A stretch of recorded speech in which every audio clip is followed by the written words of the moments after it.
It's Tuesday, April 7th. In the headlines, Parliament's Ethics Committee set to investigate Member of Parliament Dennis Gordon. In business news, VM Financial Group raised approximately $10.6 billion. Regionally, fuel blockade triggers a public health emergency in Cuba. And in sports, Shanoya Douglas smashes under 200 meters record and completes a sprint double at Carifta Games. This is the news on PBC Jamaica. I'm Simone Absalom Gale.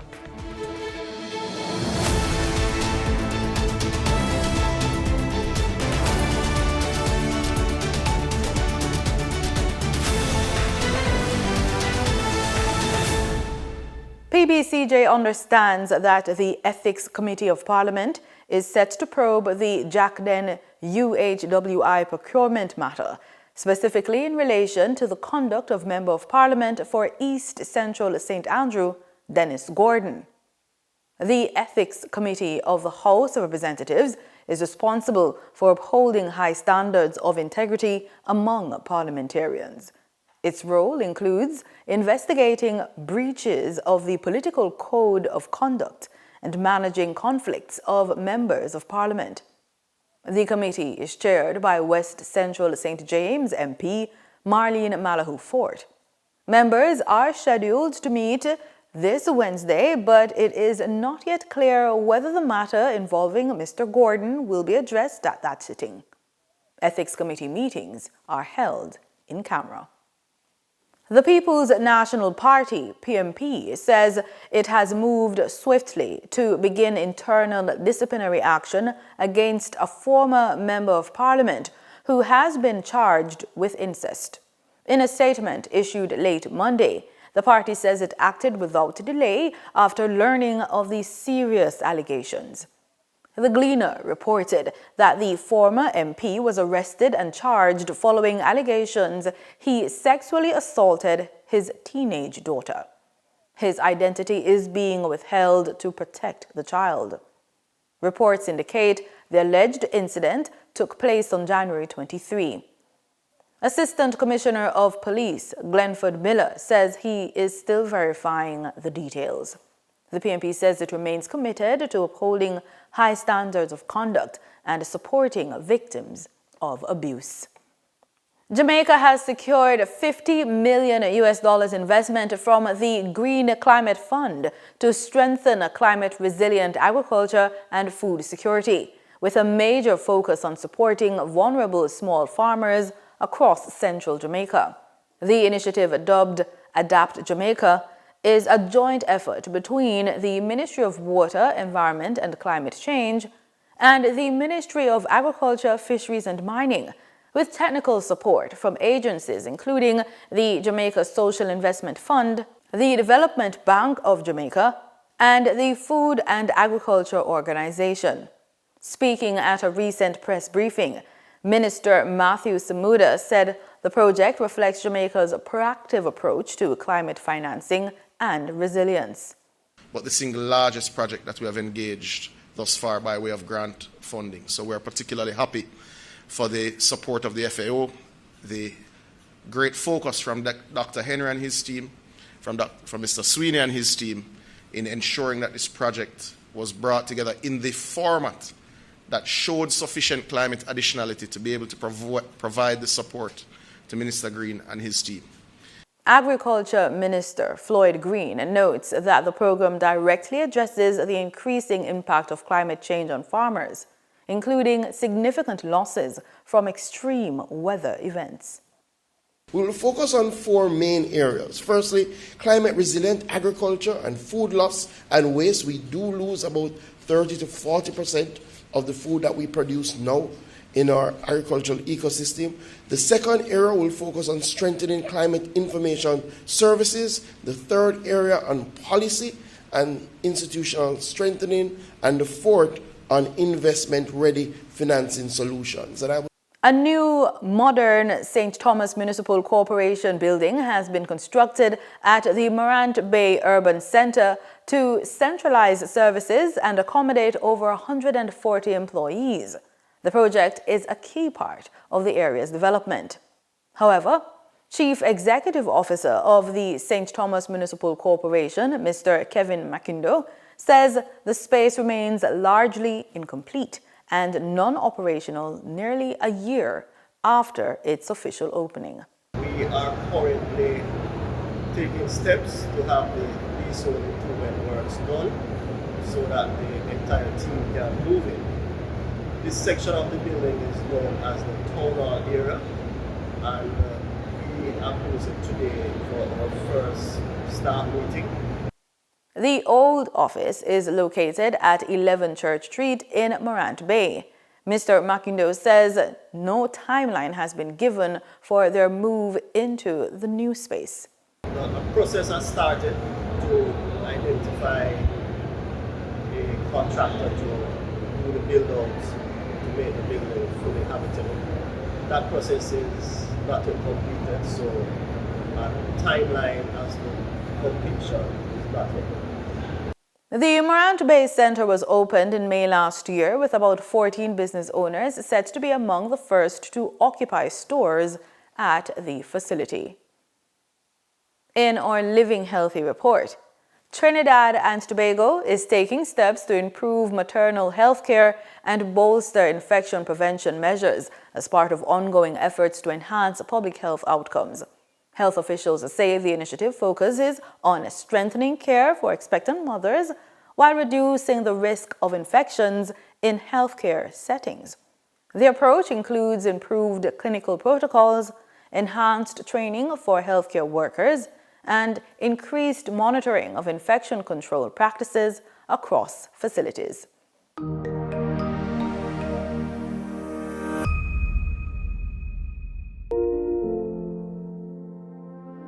In the Caribbean, technology is transforming the delivery of healthcare in the Twin Island Republic of Trinidad and Tobago.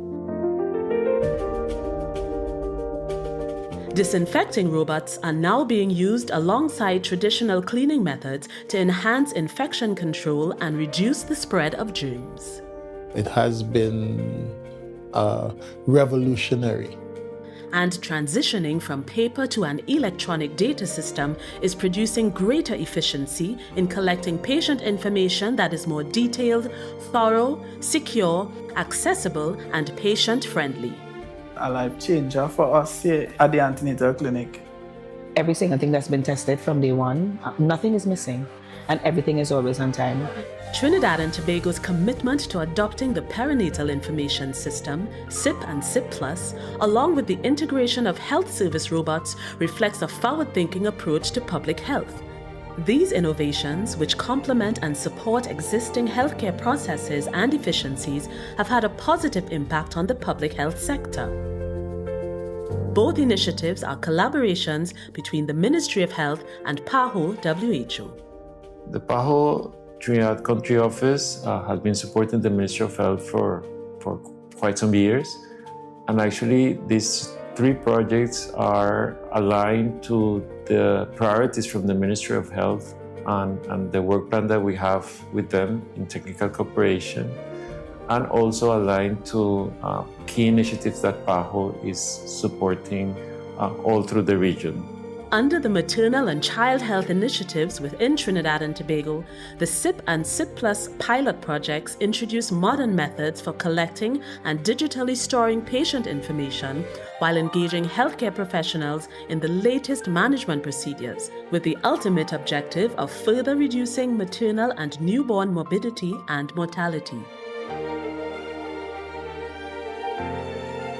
So you have the patient's name, their obstetric history, previous pregnancies, previous miscarriages, the type of delivery, the patient's history of smoking, smoke exposure, alcohol or drug use, whether the patient was exposed to any form of violence. We have the past medical history of the patient, the past medical history of the patient's family, surgical history. You actually get to have continuity of care, and the patient, you don't get a delay in whatever the patient has to have done. When the patient comes back to you, you will actually see from if the patient was sent to hospital, what was done at hospital.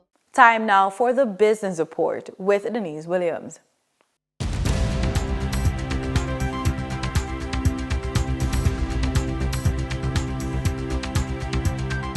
Welcome to today's Business Report. I'm Denise Williams, bringing you the developments shaping markets, capital access, and business decision-making across Jamaica and the region. Let's get into the stories that matter. VM Financial Group preference share offer to investors came in oversubscribed and raised 10.6 billion Jamaican dollars. The offer, which opened on February 16 and closed on March 31, featured cumulative, redeemable preference shares with a fixed dividend across 4 classes, offered investors varying tenures of 3, 5, 7, and 10 years, respectively, with competitive fixed dividend yields ranging from 9.25% to 10.5%. Investors were invited to participate at a subscription price of 100 Jamaican dollars per share, with a minimum investment set at 100,000 for existing investors and $1 million for new investors. The preference shares are expected to be listed on the Jamaica Stock Exchange, providing investors with enhanced liquidity and an additional avenue for portfolio diversification. Brian Fraser, Group Chief Treasury Officer, welcomed the outcome of the offer, noting that the response from the market is a clear endorsement of the group's trajectory. Dollar Financial Services has listed 1.5 billion Jamaican dollars secured corporate bond on the Jamaica Stock Exchange bond market. The listing, which took effect on March 31, comprises 2 tranches. The first tranche is valued at just over 951 million Jamaican dollars at an interest rate of 11%, maturing in 2029. The second tranche totaled approximately 558 million Jamaican dollars, carrying a 12% interest rate and maturing in January of 2031. The company told RJR News that the successful listing marks a key milestone in its strategy to diversify its funding base and support continued expansion in the loan portfolio. Dollar Financial also expressed appreciation to its lead arranger, Mayberry Investments, along with other stakeholders involved in the transaction. For the trading period of April 6, 2026, the most actively traded securities were Trans-Jamaica Highway Limited with 12,527,780 units, representing 35.67% of market sales activities. Kentire Holdings Jamaica Limited with 7,009,233 units, representing 19.96% of market sales activities. Caribbean Flavors and Fragrances Limited with 4,009,427 units, representing 11.41% of market sales activities. Investor activity remained concentrated in distribution, conglomerate, and transportation plays, signaling continued interest in dividend-producing and strategic assets.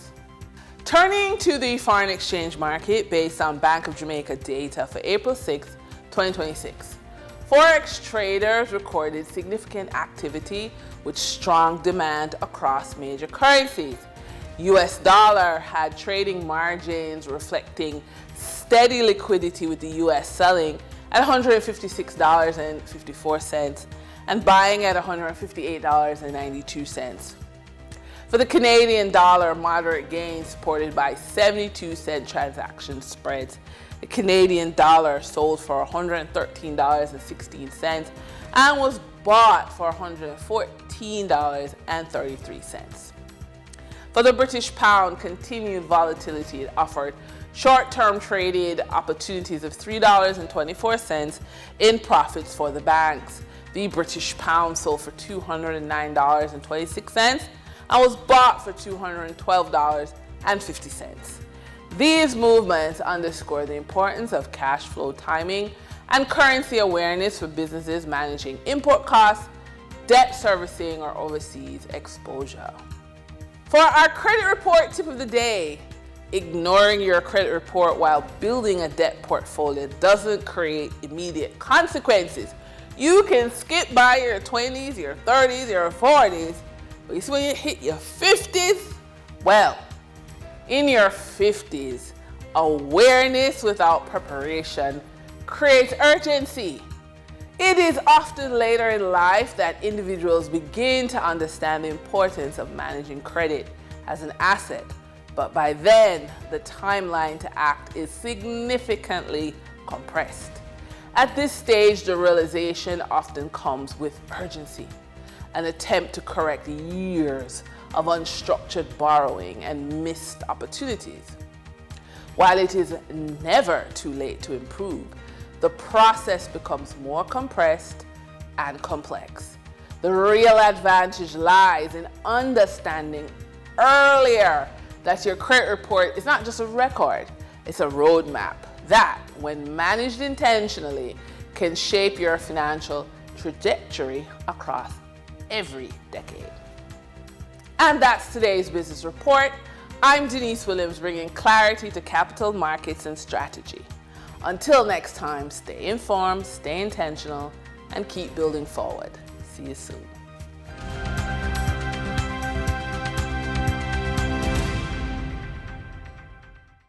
Thanks, Denise. In regional news, Cuba is facing what officials describe as an unprecedented public health emergency, triggered by a severe fuel shortage now entering its 4th month. The crisis follows a near-total fuel import blockade linked to the United States, a move human rights groups are condemning as collective punishment against the Cuban people. Al Jazeera's Lucia Newman reports. At Cuba's largest pediatric hospital, the emergency room is unusually empty. Not for lack of emergencies, but of public transport to get here. And not just for patients, but doctors and nurses too. Dressing us in oversized surgical robes that were recently donated, anesthesiologist Anyot Fernandez takes us to the recovery room. It's almost barren because surgeries have been reduced to the bare minimum. We used to carry out 10,000 surgeries a year. I don't think we'll reach 1,000 this year. After COVID, we went progressively downhill, but the public health system prioritizes pediatrics, so we made do. But now our reserves are hitting rock bottom because of the power crisis. Our laboratories can't produce medicine or anesthesia either. More than 3 months of a near-total U.S. fuel blockade on Cuba are having deadly consequences, especially in hospitals and clinics where conditions are rapidly deteriorating. Infant mortality, once the lowest in the Americas, is rising steadily. And these are two very modern machines. This one is much older, but it's essential, and it doesn't have a battery. So if the light goes out, it's off. And go blind. Dr. Fernandez says it's like operating blind. Acute fuel shortages and constant blackouts are also impacting life-saving treatments, like kidney dialysis.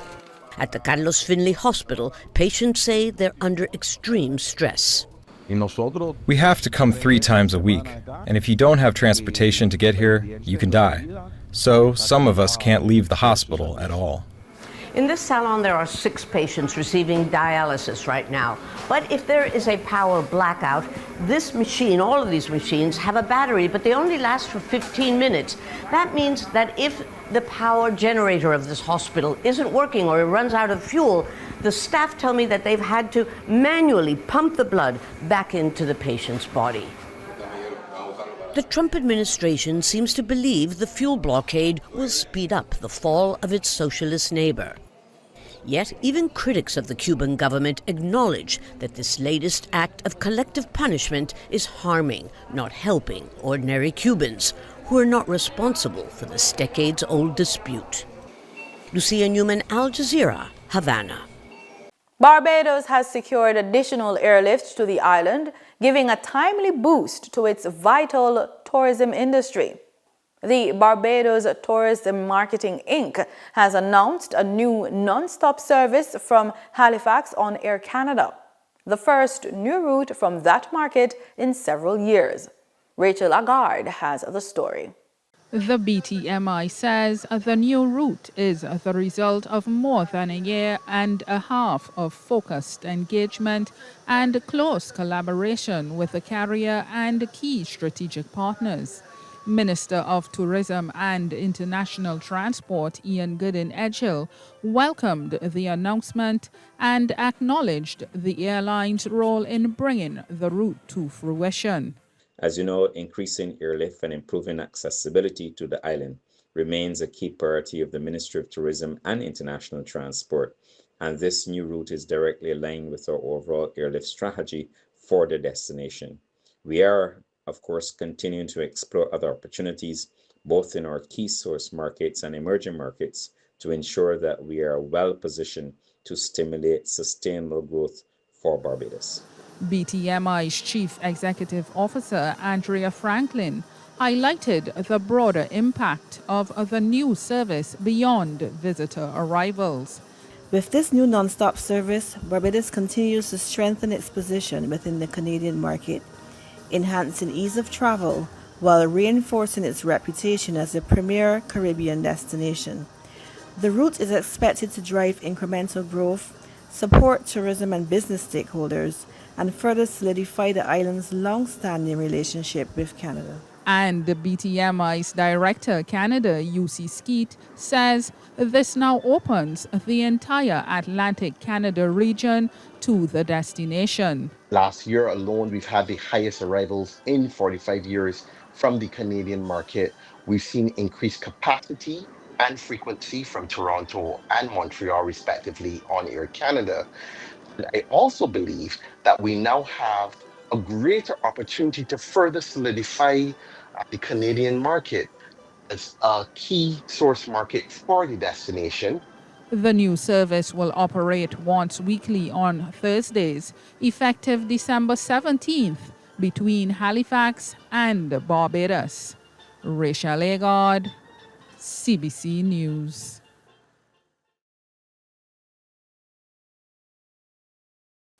In Trinidad and Tobago, Prime Minister Kamala Persad-Bissessar is raising concerns about the process used to reappoint Carla Barnett as Secretary General of Caricom, questioning whether proper procedures were followed.